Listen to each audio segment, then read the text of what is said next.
திமுகவினர் நாடாளுமன்றத்திலையும் எழுப்பியிருக்கிறாங்கன்னு நம்ம பார்க்குறோம். இப்போது the house is in session, நாடாளுமன்ற மழைக்கால கூட்டத்தொடர் நடைபெற்று வருகிறது.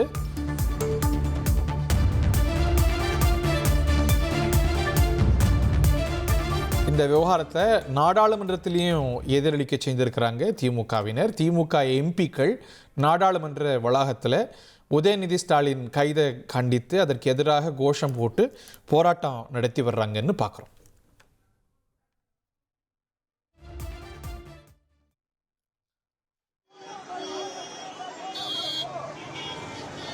அடுத்தடுத்து பரபரப்பான நிகழ்வுகள். Very newsy day today.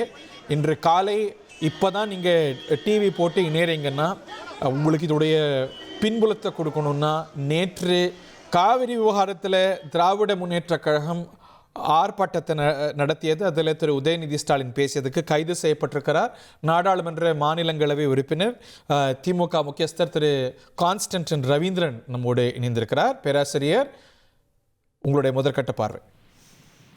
மிகவும் வன்மையாக கண்டிக்கத்தக்கது. தமிழ்நாடு அரசு ஜனநாயகத்தின் குரல் வளையை நெரிப்பதும், ஜனநாயக பூர்வமாக சொல்லுகிற கருத்துக்களுக்கு பதில் சொல்ல இயலாவிட்டால் அவர்களை கைது செய்வதும் முற்றிலும் ஜனநாயகத்திற்கு விரோதமான போக்கு. இதை தாவேக அரசு உடனடியாக நிறுத்திக் கொள்ள வேண்டும். முதலமைச்சர் விஜயை நான் வன்மையாக எச்சரிக்கிறேன், கண்டிப்பாக எச்சரிக்கிறேன்.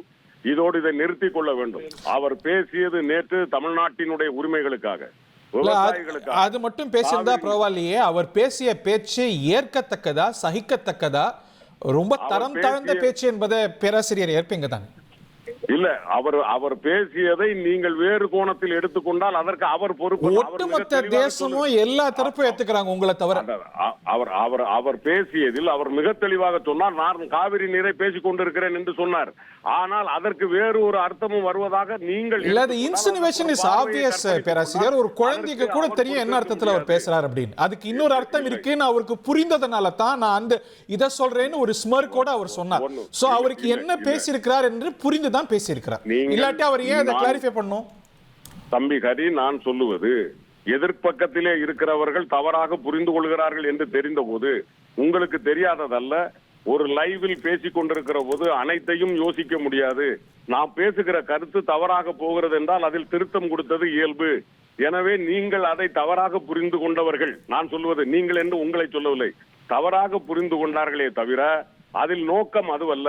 ஏனென்றால் அவருக்கு தெரியும் நாம் பேசிக் கொண்டிருப்பது தமிழ்நாட்டினுடைய உயிரான பிரச்சனை, விவசாயிகளுக்கு உயிரான பிரச்சனையில எவ்வளவு பொறுப்பா பேசணும் ப்ரொஃபசர். இது முதன்முறை இப்படி பேசுறாரா? இல்லை, அவர் பேசிக் கொண்டிருந்தது இதுவரைக்கும், அவர் இன்றல்ல நேற்றல்ல, 2018 இருந்து அவர் பொதுக்கூட்டங்களில் சந்திக்கிறார், பொது மேடைகளில் பேசியிருக்கிறார்.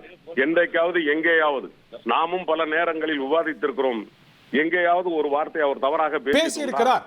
எனவே பேசியிருக்கிறார். அவர் சர்ச்சைக்குரிய வகையில பேசுவது இது முதன்முறை அல்ல. ஏற்கனவே திரு எடப்பாடி பழனிசாமி பற்றியும் மிஸ்ஸஸ் சசிகலா பற்றியும் இரட்டையத்தம் வரும்படி பேசியிருக்கிறார். முறையும் பேசுகிறார். அதையும் நாம் விவாதம் நடத்தினோம். விவாதம் நடத்திய போது அவர் பேசியது நடந்ததை சொன்னார். அது வேறு விதமாக அவர் இரட்டை அர்த்தத்தில் பேசுவது இது முதன்முறை அல்ல. சர்ச்சைக்குரிய அளவில் பேசுவது இது முதன்முறை அல்ல. இல்லை, அதைத்தான் நான் சொல்றேன் உங்ககிட்ட. அவர் பேசுவதற்கு இன்னொரு அர்த்தம், இன்னொரு பார்வை, இன்னொரு கோணம் இருக்கிறது என்றால் அவரை நீங்கள் டார்கெட் பண்ண வேண்டும் என்பதற்காக நீங்கள் அதை எடுத்துக்கொண்டு விவாதித்தால் அதற்கு அவரோ திமுகவோ பொறுப்பில்லை. நான் அதை சொல்லுகிறேன். அவர் ஒரு பொறுப்புள்ள எதிர்க்கட்சி தலைவராக நேற்று உயிரான பிரச்சனைக்காக குரல் கொடுக்கிறார்.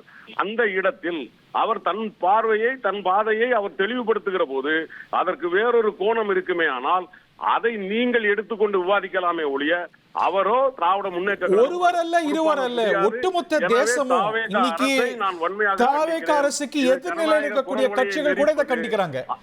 உங்களுக்கு தெரியும், நாங்கள் பாராளுமன்றத்திலே அண்ணன் திருச்சி சிவா அவர்கள் தலைமையில் நாங்கள் இங்கு ராஜ்யசபாவில் நாங்கள் போராட்டம் நடத்தி எங்களுடைய கருத்தும் அங்கு ஏற்றுக்கொள்ளப்பட்டது. ஆனால் தமிழ்நாட்டினுடைய பிரச்சனைக்கானது இங்கு நாங்கள் பதிவு செய்திருக்கிறோம்.